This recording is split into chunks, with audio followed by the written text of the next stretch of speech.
This is a military base, an air base in Honduras. It's about 50 miles from the capital of that country. It's called Sotocano. The United States has been at this base in Honduras for decades.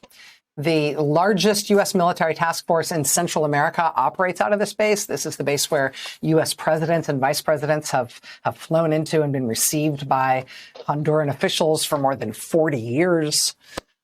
Sotocano is a big part of America's military footprint in Central America, but it is not technically an American base. The base belongs to Honduras, and the U.S. just uses it under a longstanding agreement with that country's government. Well, just a few days ago, in a New Year's Day address to her country, the president of Honduras said that the United States is not going to be able to use that anymore. She said if Donald Trump starts mass deportations of immigrants when he takes office, Honduras effectively reserves the right to kick the U.S. military out of that base, which has more than 1,000 U.S. personnel at it right now, and that we've been using for decades. She said, quote, faced with a hostile attitude of mass expulsion of our brothers, we would have to consider a change in our policies of cooperation with the United States, especially in the military arena. Without paying a cent for decades, they maintain military bases in our territory, which in this case would lose all reason to exist in Honduras. That news from Honduras comes on the heels of some other really interesting news from the Vatican. Today, Pope Francis appointed a new archbishop for Washington, D.C. Now, Washington, D.C. is not the biggest Catholic diocese in the country, but it is very influential for all the obvious reasons. And for this very influential post, Pope Francis chose Cardinal Robert McElroy. Cardinal McElroy is known as an outspoken defender of immigrants. In 2016, for example, after Donald Trump was first elected, McElroy said if the new Trump administration was going to embark upon the pathway of massive deportation, then, quote, the Catholic community must move immediately to wide-scale opposition, and we must move with the same energy, commitment, and immediacy that have characterized Catholic opposition on the issues of abortion and religious liberty in recent years. Of Trump's threats to do mass deportations, McElroy said, quote, the church can never acquiesce or cooperate with such a grave evil in our society. Quote, we must label this policy proposal for what it is, an act of injustice which would stain our national honor in the same manner as the progressive dispossessions of the Native American peoples of the United States and the internment of the Japanese. Welcome back to Washington, President Trump. That's your new archbishop. The closer we get to Inauguration Day, the more we are learning about the character of the pushback that is materializing against what Trump says he wants to do. That list also includes one state attorney general who now says there's a very specific part of what Trump has threatened to do that he's already planning his fight against. The president-elect has been talking up his first day plans for a while now, long enough to compile a day one to-do list that is dozens of items long. 59 boxes to check on day one, according to a list compiled by Axios.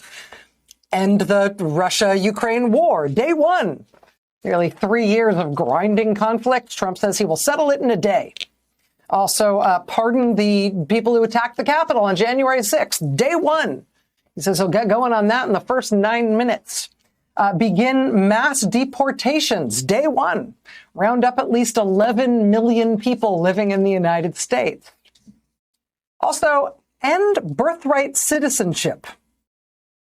Birthright citizenship is the idea that if you're born here, you're a citizen. It's something that isn't just a basic idea about who's an American. It's explicitly and indelibly in the Constitution. But Trump says he plans to just cancel that. Day one. That is being met with the promise of a fight from one state's top law enforcement official, from the Attorney General of Connecticut. Attorney General William Tong saying, quote, I would be the first to sue. It is beyond clear what the law states. Joining us now is William Tong, Attorney General of the great state of Connecticut. Mr. Attorney General, thanks for your time tonight. Thanks, Rachel. So what was it about this day one pledge, this birthright citizenship pledge that Trump is making that grabbed your attention?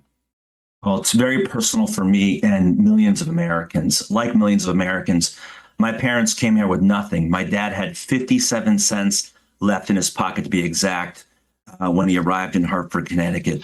They opened a Chinese restaurant, and when I was born, they were not yet citizens. I was the first American born in my immediate family. And in one generation, I've gone from working with my parents in our hot Chinese restaurant kitchen to being the attorney general of our state. And that was all made possible by the right of my birth, the right to be an American citizen, a right that's given me an opportunity to have the education, the employment opportunities, the jobs that I've had that have given me the opportunity to run for office. It is the enduring promise of America. It's what Ronald Reagan referred to, birthright citizenship, as a part of our essential character, and it's core to the American dream. Trump seems to think that he can undo it with some sort of executive action, despite the fact that birthright citizenship is in the Constitution. How do you expect this fight to unfold if he tries to do what he says he's going to try? Well, I know my fellow attorneys general are committed to stopping him. We're going to be a firewall for the American people, for immigrants, for not just on immigration, but also reproductive freedom, for the environment, against gun violence. We are going to use the law as a sword, and as my friend Tish James says, also as a shield to protect our states. And the 14th Amendment is very clear. If you're a conservative, if you're an originalist, if you're a textualist, the 14th Amendment means what it says, that if you're born on American soil or under the jurisdiction of the United States of America, you're an American, period. And the Supreme Court confirmed that in Wong Kim Mark, a celebrated Supreme Court case, more than 125 years ago. There is an ugly and underappreciated history in this country of trying to strip people of their citizenship when they come under fire by one political faction or another. It has never succeeded before.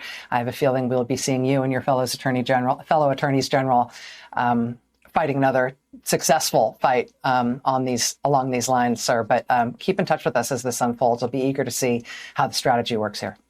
Thank you, Rachel. Connecticut Attorney General William Tong.